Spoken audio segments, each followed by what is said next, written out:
I used to love my job. For 5 long years, I worked as a night watchman at a sprawling wind farm in the middle of rural Pennsylvania. The job wasn't glamorous, but it was simple, quiet, and allowed me plenty of alone time. My responsibilities included patrolling a 5-mile dirt road loop that connected a dozen massive wind turbines. Occasionally, I had to check the locks on the turbines' access doors and report any issues. Other than that, my nights were spent in peaceful solitude. I would bring books, a portable DVD player, or even my sketchpad to pass the time. The routine was comforting. I would arrive at 9 o'clock in the evening, exchange a few words with the day shift watchman, and then settle into my night. The isolation was never an issue. I liked being alone, out there surrounded by fields and dense forest. The silence was a welcome reprieve from the noise of the world. The turbines stood like silent sentinels under the night sky, their giant blades spinning steadily in the wind. Occasionally I'd see deer grazing along the roadside or hear the distant howl of coyotes. It was rare for anything unusual to happen, and I liked it that way. But the night I'm about to tell you about wasn't like any other. It's a night that haunts me to this day, and I've never set foot in those fields since. Sometimes when I close my eyes, I still see it. That thing that chased me through the dark. Its red eyes bore into my mind like a hot brand, and its guttural howls echo in my ears no matter how many years have passed. I haven't told many people about that night, but I'm telling you now, hoping it will ease the weight on my chest. You may think I'm crazy by the end of this story, but I swear on my life every word is true. It started like any other shift. I was running a bit late that night, which wasn't like me. I pride myself on punctuality, but something had nagged at the back of my mind all evening. I couldn't put my finger on it, but there was this feeling, this creeping unease, that followed me from the moment I left my house. I arrived just in time to relieve the day shift watchman, a guy named Greg. He looked tired as usual and didn't have much to report. Saw a couple of deer near Turbine 8, he said with a yawn. That's about it. Quiet day. I nodded and wished him a good night as he drove off, leaving me alone in the stillness. The first round of patrols was uneventful. Twilight had faded into full darkness, and thick clouds were rolling in overhead. A storm was brewing. I could smell the rain in the air, and the wind had picked up, rustling the leaves in the surrounding forest. As I drove my jeep along the dirt road, the headlights cut through the gloom, illuminating the towering silhouettes of the wind turbines. Their blades spun lazily, creaking faintly in the wind. By the time I finished my first round, I was already feeling the effects of a long day. I parked the jeep near the main building and pulled out my portable DVD player. Tonight's choice was an old favorite, Die Hard. The storm hadn't started yet, but the rumble of distant thunder was a fitting backdrop as I settled in to watch Bruce Willis crawl through ventilation ducts. About halfway through the movie, I must have dozed off. When I woke up, the credits were rolling, and the clock on the dashboard read midnight. Damn, I muttered, realizing I'd missed my second round. Groggy and annoyed with myself, I started the jeep and prepared to head out. That's when I noticed the blinking light on the dashboard low fuel. Shit, I cursed under my breath, remembering that I'd forgotten to fill up on my way home the previous morning. I hadn't thought about it all day, and now it was too late to do anything about it. I considered making a quick trip to the gas station, which was only 2 miles away, but my boss was known for his surprise inspections. If he caught me leaving the site, I'd be out of a job faster than you could say wind farm. So I decided to risk it. I've got enough to make it through the night, I told myself, though I wasn't entirely sure. The second round was uneventful, though my eyes kept drifting to the fuel gauge as I drove. The needle was dangerously close to empty, but I convinced myself it would be fine. The rain started halfway through the round, a light drizzle that quickly escalated into a downpour. By the time I returned to the main building, the storm was in full swing. The rain pounded against the windshield like marbles, and the wind howled through the trees. My defroster was barely working, and the windows kept fogging up, making it harder to see. At around 2 o'clock in the morning, I set out for my fourth round. The rain was relentless, creating rivers of mud along the dirt road. Puddles the size of small ponds had formed in the low-lying areas, and the jeep splashed through them with a heavy spray. I drove at a crawl, the windshield wipers struggling to keep up with the deluge. I was about halfway through the round, near Turbine 5, when it happened. The engine sputtered and died. No, I muttered, turning the key in the ignition. The jeep groaned and whined but refused to start. The gas gauge needle was pinned to empty. I sat there for a moment, staring at the dashboard in disbelief. You've got to be kidding me. I weighed my options. I could stay in the Jeep and wait out the storm, hoping the day shift watchman would find me in the morning, or I could try to make the trek back to the main building on foot. It was at least 2.5 miles away, and the rain was coming down so hard I could barely see beyond the hood of the Jeep. My flashlight was in the glove compartment, along with a handgun I kept for emergencies. Most of the wildlife in the area was harmless, but we occasionally got black bears or coyotes wandering through. I opened the glove compartment and stared at the gun for a long moment. After some deliberation, I decided to leave it behind. I'd never had to use it before, and I figured I wouldn't need it tonight. Besides, the idea of carrying a loaded gun through a storm didn't sit well with me. I grabbed the flashlight, pulled on my hood, and stepped out into the rain. The puddle around the Jeep was deeper than I expected, and water seeped into my shoes as soon as I stepped down. Great start, I muttered, sloshing my way to dry ground. The flashlight beam cut through the rain, illuminating the muddy road ahead. I took a deep breath, steeled myself, and started walking.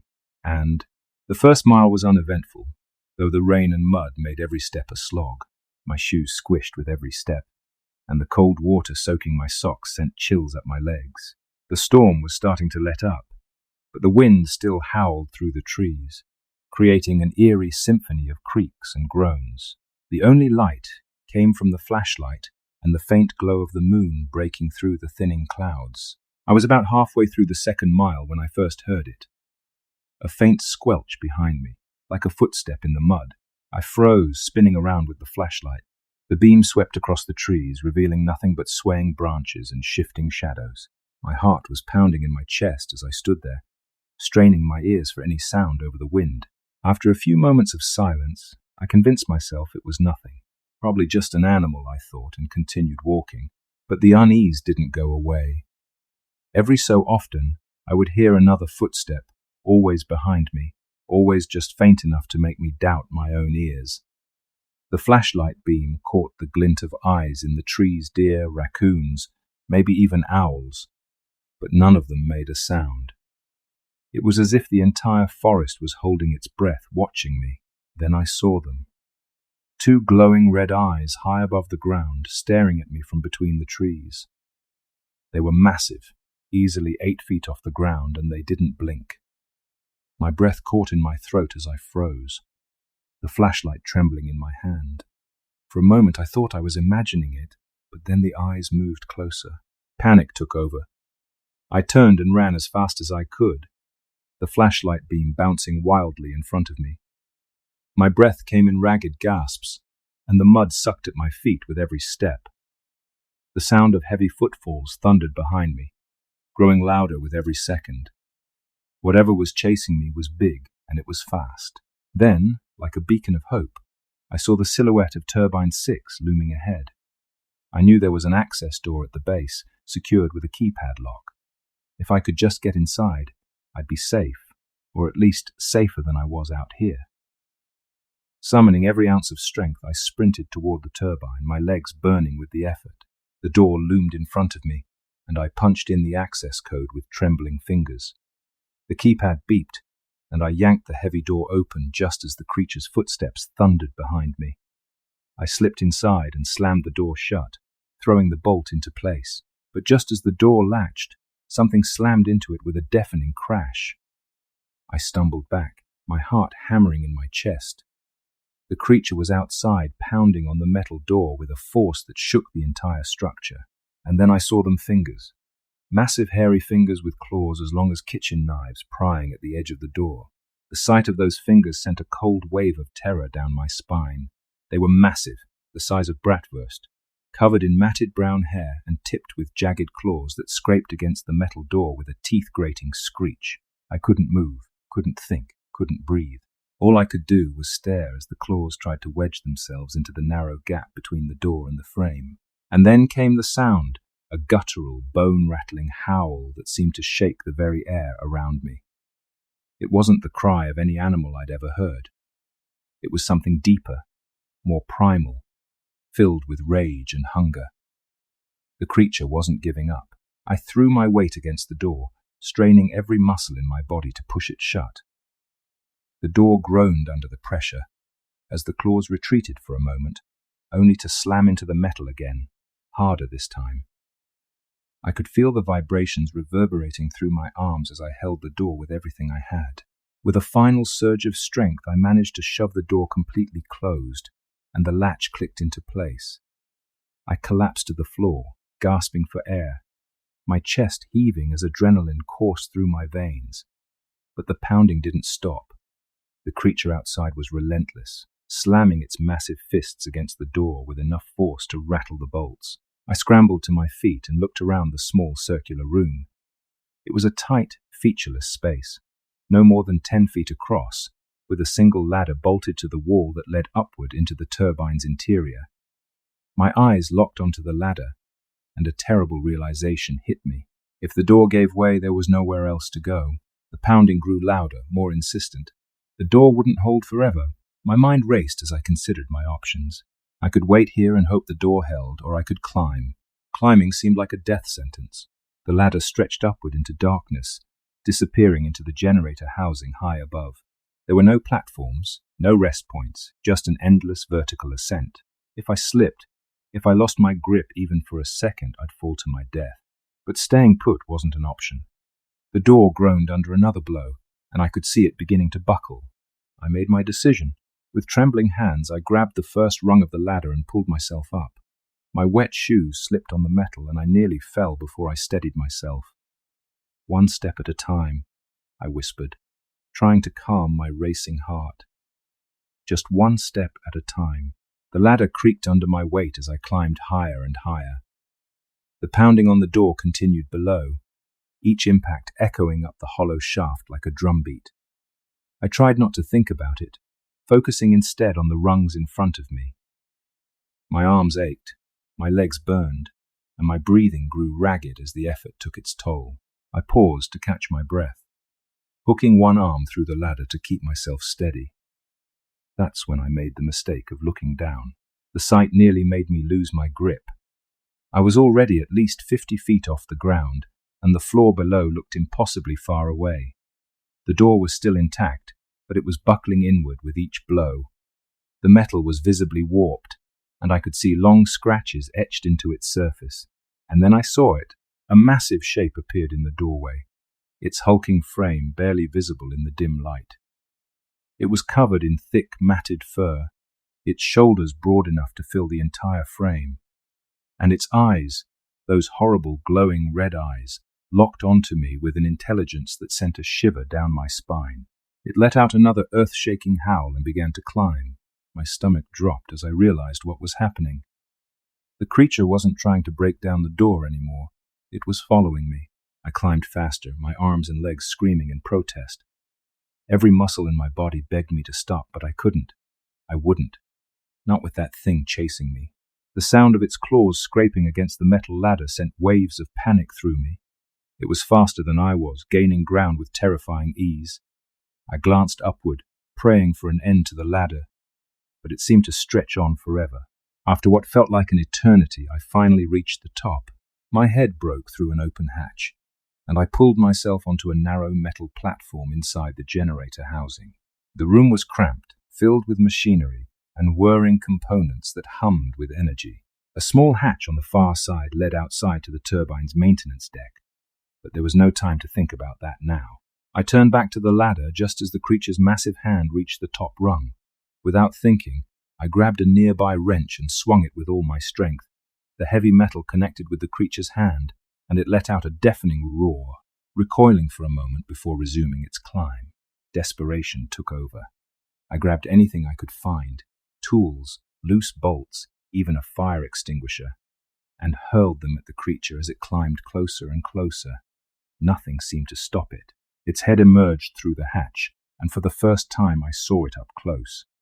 Its face was a grotesque mockery of humanity, with elongated features and jagged yellowed teeth. Drool dripped from its snarling mouth, and its red eyes burned with malevolent intelligence. It lunged for me, and I barely managed to dodge, scrambling across the platform toward the maintenance hatch.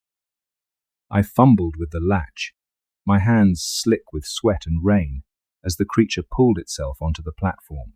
The hatch finally gave way, and I tumbled onto the maintenance deck outside. The wind hit me like a freight train, nearly knocking me off my feet. The platform swayed beneath me as the turbine blades whooshed by just a few feet away, slicing through the air with a deafening roar. I turned to see the creature forcing its way through the hatch, its massive frame barely fitting through the narrow opening. There was nowhere left to run. The creature stepped onto the platform, its claws scraping against the metal. I backed away, my heart pounding in my chest. The safety line hooked to my harness was the only thing keeping me from plummeting to the ground below. But even that felt like a flimsy lifeline against the monstrous figure advancing toward me. It let out a low, guttural growl, its red eyes locked onto mine.